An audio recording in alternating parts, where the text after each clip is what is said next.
Vacancy थी आपकी UP लेखपाल की। लेखपाल की क्लासेज आपकी स्टार्ट कर दी गई है और सबसे पहले इस क्लास के अंदर पढ़ेंगे उसका सिलेबस।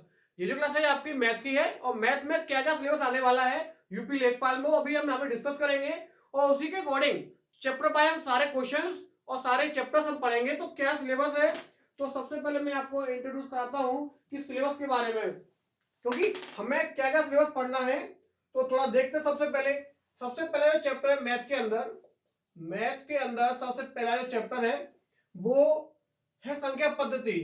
कौन सी? संख्या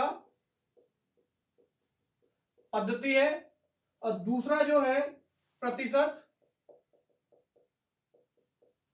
ठीक है, दूसरा कौन सा है? प्रतिशतता। अभी सभी चैप्टर्स के नाम लिखेंगे, क्या क्या सिलेबस पढ़ना है और उसी के अकॉर्डिंग अपने क्लास को हम शुरुआत करेंगे अभी, है ना। तो करना क्या है, प्रतिशत हो गया, लाभ, लाभ हानि। चौथा की बात करें सांख्यिकी।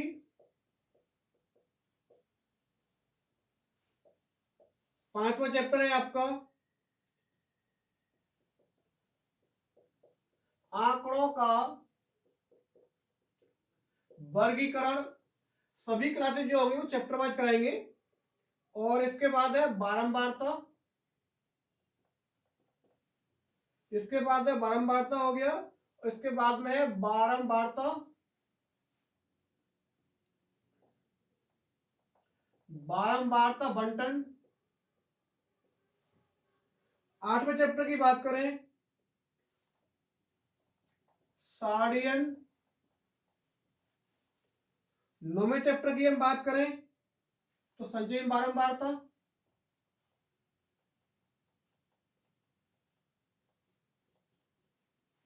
ठीक है, संचयी बारंबारता है। और अगला चैप्टर की हम बात करें 10 वाले की, आंकड़ों का निरूपण। आंकड़ों का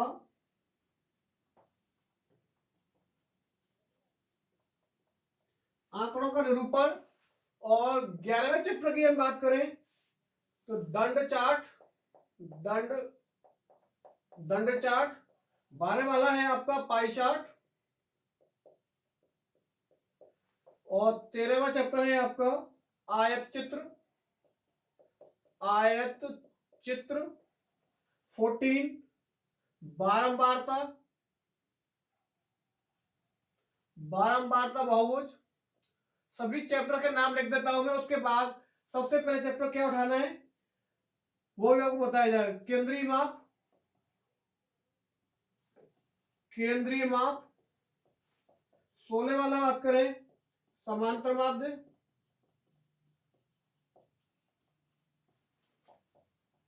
17 वाला चैप्टर है आपका माध्यिका एवं बहुलक। माध्यिका एवं बहुलक।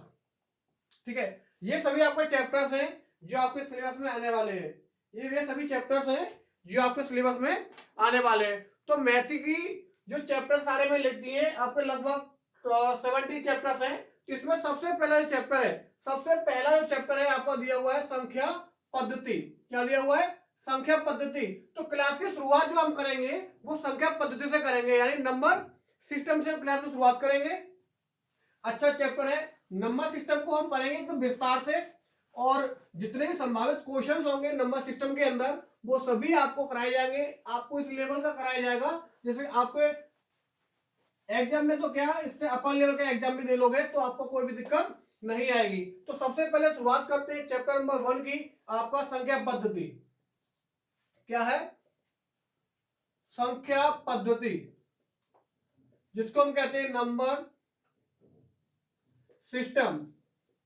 नंबर सिस्टम से आप पता कर पा रहे होंगे इसके नाम से, संख्या हमारी संख्याएं होती है, पद्धति हमारी तरीका होता है। इस चैप्टर के अंदर हम सीखेंगे संख्या को लिखने का तरीका, संख्या कैसी होती है, किस प्रकार संख्या होती है, कितने कितने प्रकार होते हैं और किस प्रकार संख्या होती है, सभी इस क्लास में पढ़ने वाले हैं।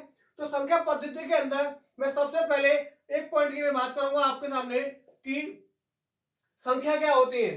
संख्या क्या होती है ना। सबसे पहले इसके अंदर पहला पॉइंट जो है आपका वो क्या है, आपका प्राकृत संख्या।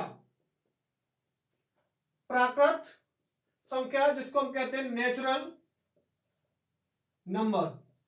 जो भी हिंदी मीडियम वाले हैं और इंग्लिश मीडियम वाले दोनों पढ़ पाएंगे। मैं दोनों के लिए बाइलिंगुअल लैंग्वेज को यूज करूंगा, राइट। तो सबसे पहला पॉइंट कि सर नेचुरल संख्या क्या होती है? प्राकृत, इसको वो प्राकृतिक भी बोलता है, इसको वो प्राकृतिक प्राकृतिक संख्या भी बोल देता है, प्राकृत या प्राकृतिक, ठीक है, कंफ्यूज नहीं होना है। प्राकृत संख्या क्या होती है? वे संख्या है जिनको हम गिन सकते हैं, है ना, वे संख्या है जिनको हम गिन सकते हैं। जैसे संख्या की बात करें, फॉर एग्जाम्पल 1 2 3 4, इसी प्रकार से संख्या है, ये संख्या कैसे कहलाती है? प्राकृत संख्या कहलाती है। और प्राकृत संख्या को हम डिनोट करते हैं कैपिटल एन से। किससे? प्राकृत संख्याओं को हम डिनोट करते हैं कैपिटल एन से, ठीक है। इसके बाद में हम दूसरा पॉइंट पे आते हैं, होल नंबर्स, ठीक है, पूर्ण संख्याएं क्या होती है? पूर्ण संख्याएं, WHOLE, होल नंबर्स। अब पूर्ण संख्या क्या होती है? सबसे इसके अंदर पढ़ेंगे पूर्ण संख्या क्या होती है। पूर्ण संख्याओं की मैं बात करूं तो पूर्ण संख्या वे संख्याएं होती है जिनको शुरुआत करते हैं जीरो से। प्राकृतिक संख्याओं में यदि जीरो को सम्मिलित कर दिया जाए तो क्या कहलाती है? आपकी प्राकृत संख्या, सॉरी, पूर्ण संख्याएं कहलाती है। क्या कहलाती है? पूर्ण संख्याएं। एक फिर से समझते हैं कि पूर्ण संख्या क्या होती है, होल नंबर, कि जिन संख्याओं को जीरो से स्टार्ट किया जाता है ना, 0 1 2। तो आपको ये चीज समझ में आ रही है कि प्राकृत संख्याओं के आगे यदि जीरो इंक्लूड कर दिया जाए तो वे संख्या कैसी बन जाती है? पूर्ण संख्या बन जाती है। और मैं आपको बताऊं पूर्ण संख्याओं को डिनोट किससे करते हैं? आपको पता है, प्राकृतिक संख्याओं को कहते हैं नेचुरल नंबर, जिसको हम एन डिनोट करते हैं। पूर्ण संख्याओं को कहते हैं होल नंबर, जिसको हम डब्ल्यू डिनोट करते हैं। डब्ल्यू से करते हैं? नहीं करते, डब्ल्यू से डिनोट नहीं करते हैं, बिल्कुल नहीं करते। इसको हम डिनोट करते हैं पूर्ण संख्याओं को जेड से। किससे करते हैं? जेड से हम डिनोट करते हैं। अब ऐसा क्यों करते हैं? क्योंकि पूर्ण संख्याओं की अवधारणा वो किसने दी थी? एक हमारे गणितज्ञ थे। कौन थे? गणितज्ञ थे जे हेलियन। क्या थे? जे हेलियन बोलते हैं, JEAHLEAN।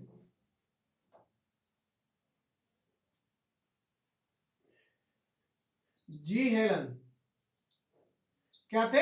एक गणितज्ञ थे जी हेलन, और उन्हीं के नाम पर इन होल संख्याओं को हम जेड से डिनोट करते हैं। किससे करते हैं? जेड से डिनोट करते हैं, ना कि हम डब्ल्यू से। इतना पॉइंट क्लियर हो रहा है? इतना पॉइंट आपको क्लियर हो रहा है क्या? कोई दिक्कत यहाँ तक नहीं होनी चाहिए, ठीक है। इसके बाद हम पढ़ते हैं इंटीजर्स। इसके बाद हम पढ़ेंगे इंटीजर्स, यानी कि पूर्णांक, है ना। पूर्णांक संख्याएं क्या होती है? इंटीजर्स बोलते हैं इसे। क्या होती है? इंटीजर्स। अब इंटीजर्स क्या होते हैं? इंटीजर जो होते हैं किस प्रकार से डिवाइड करते हैं? देखो, ये जीरो वाला पार्ट होता है, इसके बाद 1 2 3 4, इसी प्रकार से चलती जाएंगी। इसके बाद इधर लेफ्ट हैंड में -1 -2 -3, इसी प्रकार संख्याएं चलती जाती हैं, ठीक है। तो ये होती है हमारी कैसी? पूर्णांक होते हैं, यानी कि इंटीजर, वे यानी कि जो संख्याओं को प्लस और माइनस के अंदर लिखा जाता है, ठीक है। ये कैसा है? अब मैं बात करूं, देखो एनटीएस को उसने दो पार्टों में बांट दिया है। एनटीएस को दो पार्टों में बांट दिया है, एक तो होता है ऋणात्मक और एक होता है धनात्मक। एक होता है ऋणात्मक और एक होता है धनात्मक। ये तो हो गया ऋणात्मक, ठीक है भाई। इसके बाद इन संख्याओं को कह देंगे धनात्मक। क्या कह देंगे? इन संख्याओं को हम कहते हैं धनात्मक। अब आपको एक पॉइंट समझ में आ रहा होगा यहाँ पे कि हमारे पास एक संख्या बचती है जीरो। क्या बचती है? जीरो। अब मैं बात करूं जीरो कौन सा है, धनात्मक पूर्णांक है या ऋणात्मक पूर्णांक? अब आप सोचोगे कि सर कि यदि मैं दो लिख दिए जाऊं तो मैं कहूंगा तो धनात्मक संख्या है। किसी संख्या के सामने यदि कोई चिन्ह नहीं लगाया जाता है, यानी कि माइनस और प्लस का कोई चिन्ह नहीं लगाया जाए, तो उसको हम प्लस की संख्या मान लेते हैं। और फिर जीरो के आगे कोई साइन नहीं है, मतलब प्लस है, तो ये धनात्मक पूर्णांक होना चाहिए। लेकिन ऐसा नहीं है, ऐसा नहीं है। अब जीरो न तो ऋणात्मक है ना ही धनात्मक, इसको हम क्या कहते हैं? पूर्णांक मानते हैं। क्या मानते हैं? पूर्णांक। यानी इसको इंटीजर तो है, लेकिन ये नहीं है कि नेगेटिव है या पॉजिटिव है। कैसा है? न्यूट्रल होता है। कैसा होता है?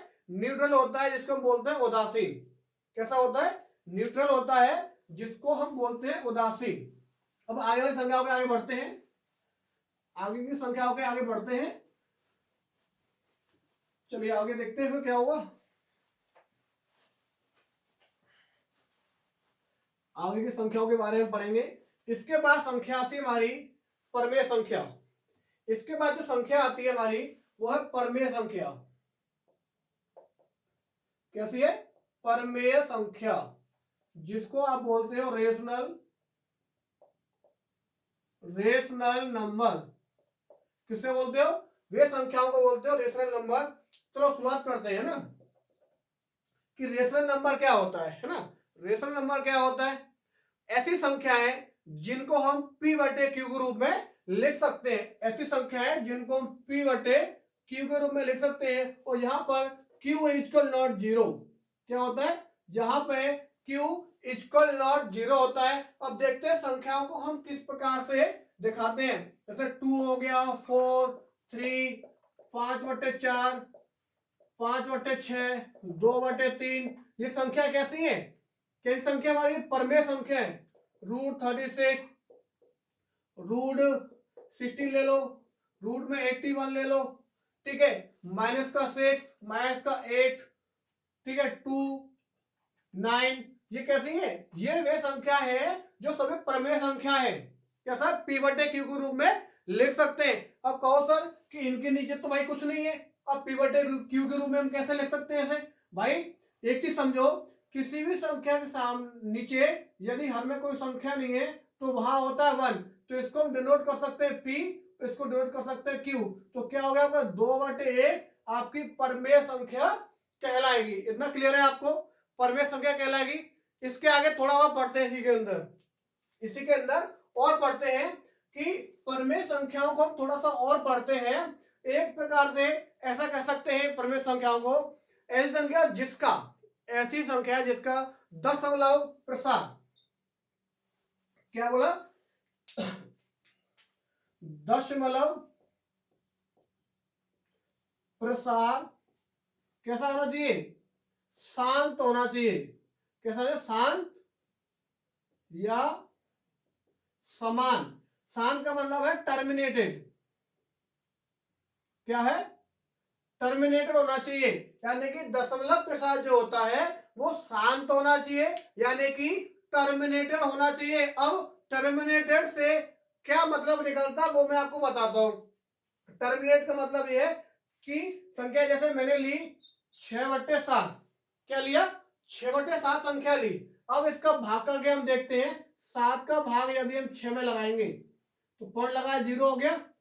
7, 8, 56 होता है। समझो क्वेश्चन को, इधर 4 हो गया 0, 7 पंजे 35, 5 बचा 0, 7 7 49 हो गया, 1 बचा 0 हो गया, 7 1 7 हो गया, 3 बचा 30, 7 चौक 28 हो गया।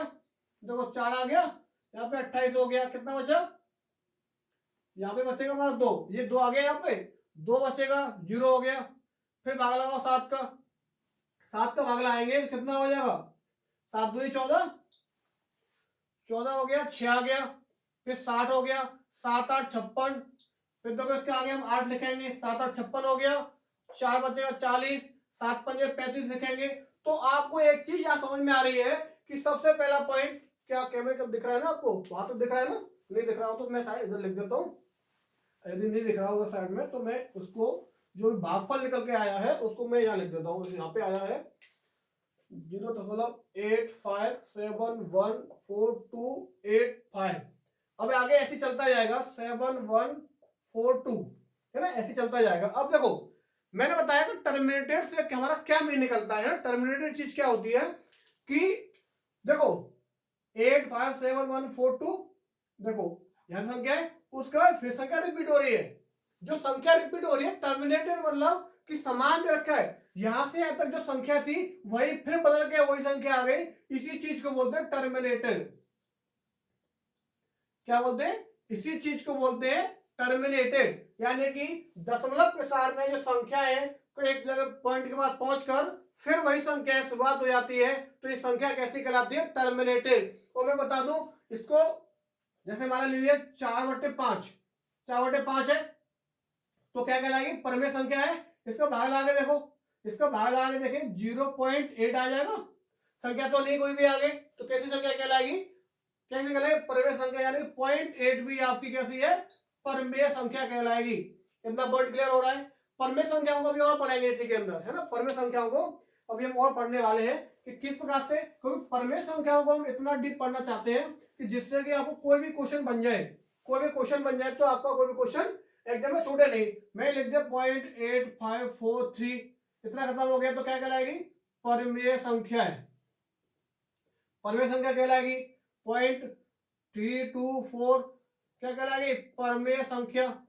क्या आपको समझ में आ रही है, मैंने बताया ना, पॉइंट के बाद तो संख्या खत्म हो गई ना, तो पॉइंट के बाद संख्या खत्म हो जाती है, यानी कि डिवाइड पूरा पूरा जा रहा है, तो क्या हो गया, हमारे पास संख्या कैसी कहलाएगी, परमेय संख्या कहलाएगी। तो इस चीज का आपको ध्यान रखना है कि टर्मिनेटेड, टर्मिनेटेड का मतलब है दशमलव प्रसार कैसा होना चाहिए, कि शांत होना चाहिए, शांत होना चाहिए ना, तो संख्या क्या कहलाती है, आपकी परमेय संख्या है कहलाती है। इतना पॉइंट क्लियर है, क्या आपको पॉइंट क्लियर है यहाँ तक। अब देखते हैं इसके बाद में अपरमेय संख्या है, क्या देखेंगे, इन संख्याओं के बाद देखेंगे हम अपरमेय संख्याएं। अपरमेय संख्या क्या होती है, उनको भी हम पढ़ेंगे एकदम विस्तार से, इनको भी हम कैसे पढ़ेंगे, एकदम विस्तार से पढ़ेंगे अपरमेय संख्या को भी, क्योंकि संख्याओं की जानकारी हमें होना बहुत जरूरी है। क्योंकि आपको संख्या पद्धति जब आप पढ़ रहे हो, संख्या पद्धति जब आप पढ़ रहे हो तो पूरा विस्तार से पढ़ो, है ना, पूरा विस्तार से पढ़ो। क्या होती है अपरमेय, अपरमेय संख्याएं, इसको कहते हैं इरेशनल, IRATIONAL, इरेशनल नंबर। ऐसी संख्याएं जिनको P/Q के रूप में नहीं लिख सकते, P/Q के रूप में नहीं लिख सकते। अब ये कई संख्या होती है, अब ये संख्या कौन सी होती है, जैसे √2 है, √3 है, √5, √11, √7, है ना, ETC। ये संख्या कैसी है, हमारी कैसी है, P/Q के रूप में नहीं लिख सकते, तो कैसे कहलाएंगी, अपरमेय संख्या कहलाती है। अब और थोड़ा सा पढ़ेंगे इसमें, मैंने बताया एक पॉइंट में हम और कह सकते हैं इसको, ऐसी संख्याएं जिनका दशमलव प्रसार कैसा हो, अशांत हो, अशांत हो, यानी कि नॉन टर्मिनेटेड, कैसा हो, नॉन टर्मिनेटेड होना चाहिए। ऐसी संख्या जिसका दशमलव प्रसार नॉन टर्मिनेटेड हो, यानी कि अशांत हो, कैसा होना चाहिए, अशांत हो। एक बार को चेंज कर लें, ठीक है। अब संख्या पहले को देखते हैं, √2 की वैल्यू क्या होती है, 1.414, है ना, और संख्या चलती जाएगी आगे तक, है ना, ये संख्या कभी खत्म होने वाली नहीं है, नॉन टर्मिनेटेड मतलब संख्या बदले ही नहीं। √2 के बाद देख लो, √3 है ना, √3 के बाद 1.732, संख्या चलती जाएगी आगे तक, ये संख्या कैसी है, खत्म ही नहीं होगी, संख्या कैसी है, खत्म ही नहीं होगी भाई, है ना। तो ऐसे संख्या क्या कहलाती है, अपरमेय संख्याएं कहलाती है। अब जैसे मैं आपके सामने कुछ क्वेश्चन लिख देता हूं, जैसे मैंने कहा आपसे पहला क्वेश्चन 0.535353, ठीक है, इसी पे चल रहा है। इसके बाद दूसरा क्वेश्चन मैंने लिख दिया 0.252252, ये क्या है। अब देखो तीसरा क्वेश्चन में लिख दिया 0.4142348963, ये संख्या चलती आ रही है ना, ये संख्या चलती आ रही है। अब मैं पता करूं यहाँ से कौन सी संख्या, इन तीनों में से कौन सी संख्या परमेय है और कौन सी अपरमेय है, कौन सी संख्या परमेय है और कौन सी संख्या अपरमेय है, तो हम पता करते हैं। देखो मैंने बताया इससे पहले कि ये सिर्फ संख्या है जो कि टर्मिनेटेड हो, कैसे हो, टर्मिनेटेड हो। तो देखो आपको एक चीज दिख रही है कि 5353 तो कैसा हो, टर्मिनेट हो रहा है, तो क्या कहेंगे, परमेय संख्या, क्या कहेंगे, परमेय संख्या कहेंगे। देखो यहाँ कैसा हो रहा है, टर्मिनेट हो रहा है, सॉरी 252 आएगा, कितना आएगा, देखो 252 कई संख्या है ये, परमेय संख्या। तो आपको ये चीज समझ में आई है ना, समझ आ रही है ना। अब देखो यहाँ पे एक चीज देखो, पॉइंट के बाद में सभी संख्या कैसी है, लगातार चलती जा रही है, इनका अंत होने वाला नहीं है। तो कई संख्या है ये, नॉन टर्मिनेटेड कैसी है? नॉन टर्मिनेटेड, नॉन टर्मिनेटेड मतलब अपरमेय। कैसी है? नॉन टर्मिनेटेड मतलब यह है कि संख्या कैसी है? अपरमेय संख्याएं हैं। कैसी है? अपरमेय संख्याएं हैं। अब थोड़ा सा और पढ़ते हैं, अब थोड़ा सा और पढ़ते हैं इन चीजों के बारे में, है ना। थोड़ा सा और पढ़ते हैं इन चीजों के बारे में, पूरा विस्तार से पढ़ेंगे भाई, नंबर सिस्टम है ना, पूरा विस्तार से पढ़ेंगे एकदम अच्छे लेवल से। कोई भी क्वेश्चन छूटेगा नहीं आपके एग्जाम में, कोई भी क्वेश्चन आपका छूटने वाला नहीं है एग्जाम में। देखो भाई, ठीक है। अब बात करें एक चीज, आपके पॉइंट और आपके लिए, कि जैसे बात करें जीरो, जैसे हम बात करें जीरो, जीरो अपर में है या पर में? अपर में है पर में? कमेंट करके बताओ, जीरो जो है आपकी पर में है या अपर में? बताओ भाई, आप लोग कमेंट करके बताएं कि जीरो पर में है या अपर में। ठीक है। अब मैं क्वेश्चन आपके सामने लिखता हूं यहां पे, √3 की पावर √3, √3 की पावर √3, समझ में आ रहा है? √3 की पावर √3, चलो चेंज कर ले थोड़ा सा, √2। अब बताना ये संख्या पर में है या पर में है। अब बताना कि ये संख्या आपकी पर में है या पर में है। अब देखने से तो काम चलेगा नहीं, अब देखने से तो काम चलेगा नहीं। अब इस क्वेश्चन को हमें थोड़ा सा सॉल्व करना पड़ेगा।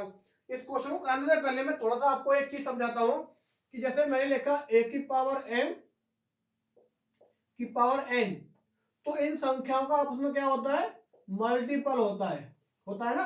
क्या हो जाएगा? a की पावर m इंटू n। तो एक चीज समझो, यहां से √2 दिया हुआ है, तो इसका इसमें क्या हो जाएगा? मल्टीपल। तो √2 गुना √2 हो गया, क्या होगा? √2 इंटू √2 हो गया। और क्या हो जाएगा? √2 इंटू √2 हो जाएगा आपका पावर 2, पावर 2 हो जाएगा। अब मैं इस √2 को, √2 को मैं 2 की पावर 1/2 लिख सकता हूं। √2 को मैं 2 की पावर 1/2 मैं लिख सकता हूं। ठीक है, तो 2 की पावर 1/2 लिख दिया। और पहले से हमारे पास यहाँ पे 2 है, तो 2 से 2 कट गया, तो हमारे पास संख्या क्या आ गई? 2, जो कि क्या है? परमेय संख्या। परमेय संख्या, क्योंकि मैंने बताया परमेय संख्या 2, 4, 3, 5/6, 9/4, ये संख्या होती है परमेय। लेकिन सर आपने ऐसा तो बताया नहीं, आपने ये तो बताया नहीं। इसको कैसे पहचानेंगे? इसको कैसे पहचानेंगे कि इसको सॉल्व करेंगे, उसके बाद हम निकालेंगे कि परमेय है या अपरमेय। क्लियर हो रहा है? अब आपने बताया नहीं कि जीरो परमेय है या अपरमेय। जीरो में बता दूं आपको, ये संख्या है परमेय। कैसी है? ये संख्या है हमारी परमेय।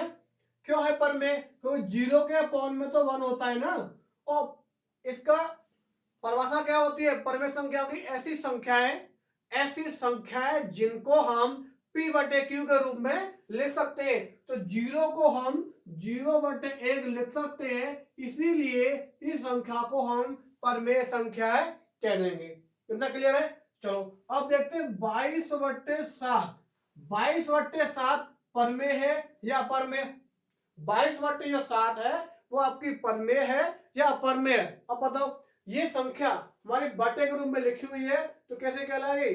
परमेय संख्या होगी, परमेय होगी। अब एक क्वेश्चन और कि पाई जो दिया हुआ है, हमारे पास जो पाई दिया हुआ है, क्या ये परमेय है या अपरमेय? परमेय है या अपरमेय? पाई जो है आपकी है अपरमेय, नॉन टर्मिनेटर है। कैसी है? नॉन टर्मिनेटर है, इसलिए क्या कहलाएगी? ये अपरमेय संख्या कहलाएगी भाई। क्लियर है? चलो आगे चलते हैं। अब देखो, परमेय संख्याओं के ऊपर एक मैं क्वेश्चन आपको देता हूं, परमेय या संख्याओं के ऊपर मैं एक क्वेश्चन आपको देता हूं, वो आपको करके दिखाना है। ठीक है, वो क्या क्वेश्चन है? वो देखो भाई, मैंने लिखा आपके सामने क्वेश्चन कि 2/5 और 5/6 के बीच 10वीं परमेय संख्या क्या होगी? क्या बोला मैंने? 2/5 और 5/6 के बीच 10वीं परमेय परमेय संख्या क्या होगी, चलो निकालो। परमेय संख्या क्या होगी, निकालो भाई जल्दी से। परमेय संख्या क्या होगी वो आपको निकालना है। देखो परमेय संख्या निकालने के लिए कोई जो संख्या दे रखी है परमेय उनके बीच में 10 भी 50 भी 100 भी 200 भी निकालने के लिए क्या होता है, तो मैं आपको एक चीज बता दूं कि दो संख्याओं के बीच में हम इनफाइनाइट, कितनी इनफाइनाइट अनंत संख्या परमेय निकाल सकते हैं। कोई जो संख्या है उनके बीच में अनंत परमेय संख्या निकाल सकते हैं। कितनी, अनंत, कोई गिनती नहीं, इतनी निकाल सकते परमेय संख्या। तो इसके अंदर मैंने पूछ लिया कि 10वीं परमेय संख्या निकालनी है, कि 10वीं परमेय संख्या निकालने के लिए मेरे पास क्या लाएंगे, ए के प्लस वन, ए के प्लस वन, सॉरी ए के प्लस बी और के प्लस का वन, ये फॉर्मूला हम लगा देंगे। तो दो संख्याओं के बीच में जितने नंबर की परमेय संख्या निकालनी है वो इस लॉजिक से आप निकाल सकते हो, इस लॉजिक से निकाल सकते हो। अब कैसे निकालेंगे, ये जो संख्या होती है कौन सी वाली, ये जो संख्या होती है इसको मानते हैं हम के, ये हमारी ए होती है, ये हमारी बी होती है। तो 2/5 एंड 5/6 के बीच क्या निकालनी है, 10वीं परमेय संख्या निकालनी है। तो रखो ए की वैल्यू कितनी है 2/5 इंटू के की वैल्यू कितनी है 10 प्लस बी की वैल्यू 5/6 बटे के प्लस 1, 10 प्लस का 1, 5 से कट गया 2 बार, 2 दूनी 4 हो गया, 4 प्लस 5/6 बटे 11, 6 चौक 24 और 5 कितना होता है 29/6 इंटू 11, तो 29/66 कितना हो गया 29/66 संख्या निकल कर आएगी, कौन सी 10वीं। समझ में आ रहा है। अब दूसरा क्वेश्चन आप लोगों के लिए कमेंट करके बताएंगे इसका आंसर। दूसरा क्वेश्चन आप लोगों के लिए है, कमेंट सेक्शन में कमेंट करके बताएंगे कि 4/5 और 7/8 के बीच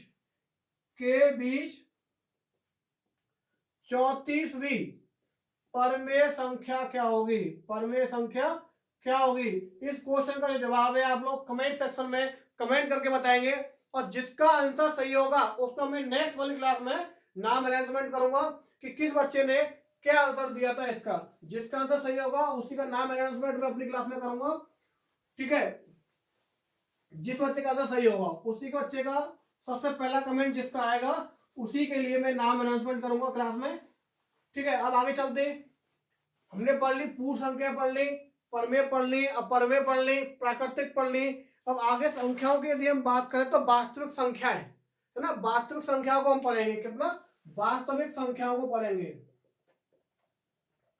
वास्तविक संख्याएं क्या होता है, रियल नंबर, क्या होते हैं रियल नंबर्स को हम पढ़ेंगे।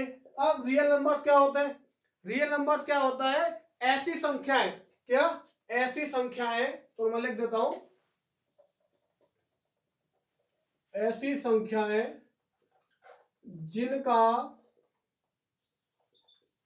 वर्ग करने पर, देख लिया होगा आगे चल रहा है, वर्ग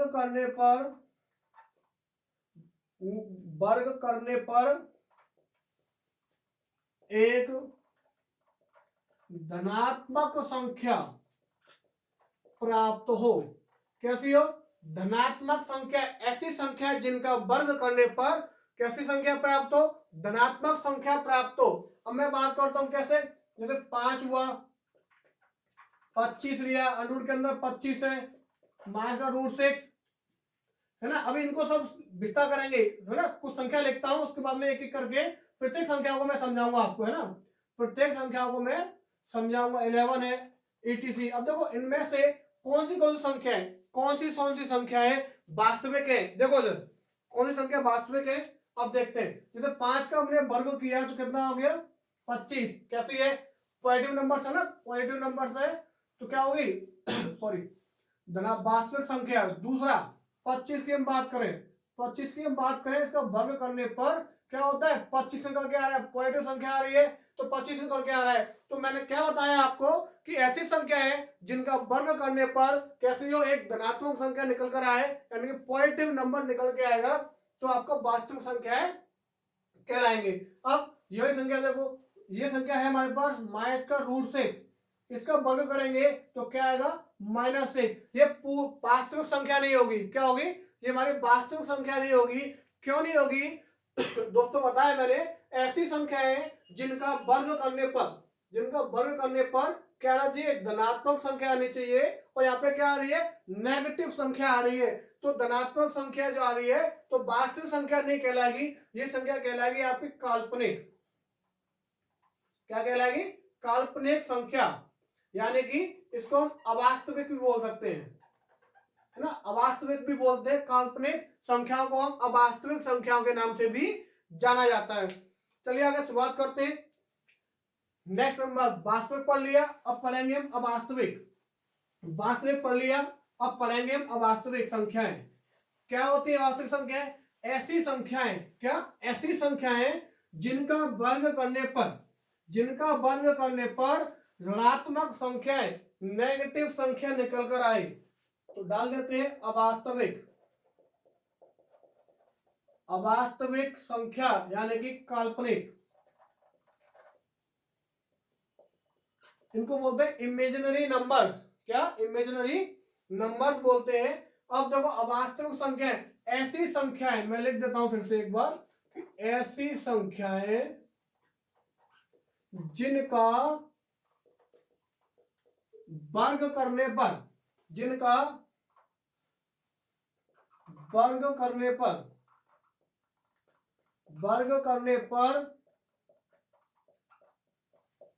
ऋणात्मक संख्याएं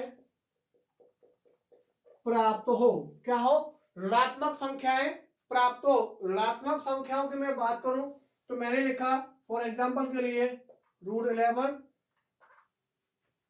-5, ठीक है, अब -17 etc, ठीक है। अब इनका वर्ग करते हैं, एक एक करके देखते हैं, इनका वर्ग करेंगे कैसे, आगे -11 अवास्तविक, -5 का लिया, वर्ग किया, -5 अवास्तविक, क्योंकि नेगेटिव आ रही है, क्या हुआ, इसका वर्ग करेंगे तो क्या आएगी, -17 अवास्तविक। कैसी होंगी, अवास्तविक। अवास्तविक संख्याओं से क्या मतलब निकलता है, ऐसी संख्याएं जिनका हम वर्ग करेंगे तो ऋणात्मक साइन के साथ वे संख्याएं निकल कर आती है, तो ऐसी संख्या क्या कहलाती है, आपकी अवास्तविक संख्याएं कहलाती है। तो दोस्तों, इस क्लास के अंदर हमने पढ़ा, नंबर सिस्टम का पहला पार्ट है ये, अवास्तविक संख्याओं तक पढ़ लिया। कहां तक, अवास्तविक संख्याओं तक हमने पढ़ लिया है, और इसके आगे हम पढ़ेंगे पूर्ण संख्याएं। नेक्स्ट क्लास जो आएगी आपकी, वो पूर्ण संख्याओं के साथ हम पढ़ेंगे। तो उम्मीद करता हूं सभी बच्चों को क्लास पसंद आएगी, और यदि क्लास पसंद है वीडियो को लाइक करो और दोस्तों शेयर करते रहो। इसी प्रकार से आप लोग बने रहिएगा साथ में। फिर मिलते हैं आपको नेक्स्ट क्लास के अंदर। ओके, थैंक यू दोस्त।